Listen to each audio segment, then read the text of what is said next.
Kalau satu dokumen saja bisa bikin heboh, bagaimana kalau jumlahnya 3 juta halaman? Rilis Epstein Files bukan cuma membuka arsip lama, tapi juga membuka kembali pertanyaan besar soal kekuasaan, hukum, dan keadilan. Bersama saya Dinda, yuk kita buka data-datanya. Lebih dari 3 juta halaman dokumen kasus Jeffrey Epstein akhirnya dibuka ke publik. Rilis ini menjadi perbincangan karena memunculkan banyak nama tokoh besar dunia. Tapi, sejak awal perlu ditegaskan, nama yang muncul dalam dokumen ini tidak otomatis terlibat dalam kejahatan. Epstein Files adalah kumpulan dokumen investigasi resmi yang dirilis oleh Departemen Kehakiman Amerika Serikat. Isinya beragam, mulai dari email, foto, log penerbangan, sampai catatan saksi. Dokumen ini dirilis berdasarkan Undang-Undang Transparansi, bukan bocoran ilegal. Mari kita bahas dulu siapa itu Jeffrey Epstein. Jeffrey Epstein adalah seorang pengusaha keuangan asal Amerika yang dikenal punya jaringan luas di kalangan elit global. Mulai dari politisi, pebisnis, akademisi, sampai tokoh kerajaan. Ia memulai karir sebagai guru matematika dan fisika di Dalton School, sekolah swasta elit di Manhattan. Berada di lingkungan elit membuat Jeffrey mampu membangun koneksi dengan para konglomerat. Setelah membangun jejaring koneksi itulah, Jeffrey terjun ke dunia keuangan. Karir Epstein melonjak setelah ia direkrut ke Bear Stearns, salah satu bank investasi besar di Wall Street.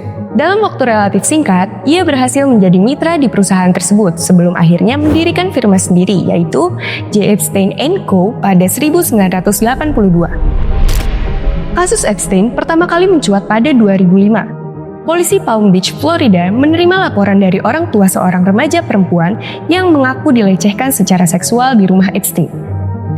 Setahun kemudian, polisi menemukan pola yang mengkhawatirkan. Epstein diduga merekrut anak perempuan di bawah umur dengan iming-iming uang, lalu mengeksploitasi mereka. Polisi Palm Beach bahkan merekomendasikan dakwaan berat. Namun, pada 2008, kasus ini berbelok arah. Epstein menandatangani kesepakatan hukum dengan jaksa federal. Ia hanya mengaku bersalah atas tuduhan ringan dan dijatuhi hukuman 18 bulan penjara. Bahkan, ia juga memiliki izin keluar masuk penjara untuk bekerja. Kesepakatan ini menuai kritik luas. Jaksa federal menyatakan kesepakatan ini hanya mencakup dakwaan terbatas dan tidak mencerminkan seluruh lingkup tuduhan terhadap Epstein. Kasus ini kembali meledak pada Juli 2019. Jaksa federal di New York menangkap Epstein atas dakwaan perdagangan seks anak dan eksploitasi seksual yang melibatkan banyak korban lintas negara bagian. Namun, kasus ini tidak pernah sampai ke persidangan. Pada 10 Agustus 2019, Epstein ditemukan meninggal dunia di sel tahanan Metropolitan Correctional Center, New York, sebelum sempat diadili. Kematiannya dinyatakan sebagai aksi bunuh diri. Tekanan publik bertahun-tahun akhirnya berujung pada pengesahan Epstein Files Transparency Act pada November 2025. Undang-undang ini mewajibkan pemerintahan Amerika Serikat membuka dokumen investigasi Epstein ke publik. Puncaknya terjadi pada 30 Januari 2026, ketika lebih dari 3 juta halaman dokumen dirilis. Isinya mencakup email, log perjalanan, foto, dan video investigasi.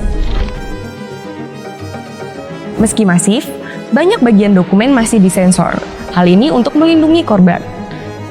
Sebagian lainnya berisi kesaksian yang belum diuji di pengadilan, sehingga tidak bisa langsung dianggap sebagai kebenaran hukum.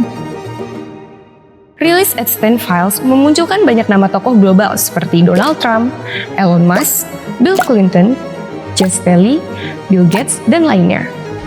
Para ahli menegaskan, kemunculan nama bisa berasal dari email, undangan sosial, atau rujukan dokumen. Nama-nama yang disebut ini tidak berarti otomatis terlibat dalam tindak pidana. Beberapa nama dari Indonesia juga tercantum seperti Sri Mulyani, Joko Widodo, Soeharto, dan lainnya. Namun, kemunculan bersifat kontekstual seperti clipping berita atau arsip lembaga internasional bukan karena dugaan kejahatan seksual. Tidak ada kasus hukum terkait nama-nama tersebut. Dibukanya dokumen kasus Jeffrey Epstein memicu dampak besar, terutama bagi nama-nama yang ikut disebut. Sebagian memilih mundur dari jabatan, membantah kedekatan, hingga ada yang dipecat. Salah satu tokoh yang mengundurkan diri adalah David A. Ross, kurator dan direktur museum seni, juga pemimpin program seni di School of Visual Art, New York. Nama lain yang terdampak adalah Peter Mandelson, mantan Menteri Inggris. Ia dipecat dari jabatannya sebagai Duta Besar Inggris untuk Amerika karena relasinya dengan Epstein. Dan kini menghadapi penyelidikan kriminal, termasuk dugaan pembocoran informasi pemerintah yang bersifat sensitif saat krisis keuangan. Secara lebih luas, Epstein Files membuka sisi gelap relasi kuasa dalam kasus eksploitasi seksual anak. Kejahatan ini bukan hanya soal dorongan seksual, tetapi juga soal dominasi, kekayaan, dan kekuasaan. Jaringan elit yang saling melindungi membuat praktik tersebut sulit tersentuh hukum, sementara korban kerap takut bersuara. Namun, dokumen bukanlah vonis, dan opini publik bukan pengganti proses hukum. Dalam sistem peradilan, kebenaran tetap harus dibuktikan di pengadilan. Apakah keadilan bisa ditegakkan saat menyangkut jaringan elit global? Menurut kalian gimana? Komen ya. Saya Dinda, sampai jumpa di Buka Data berikutnya.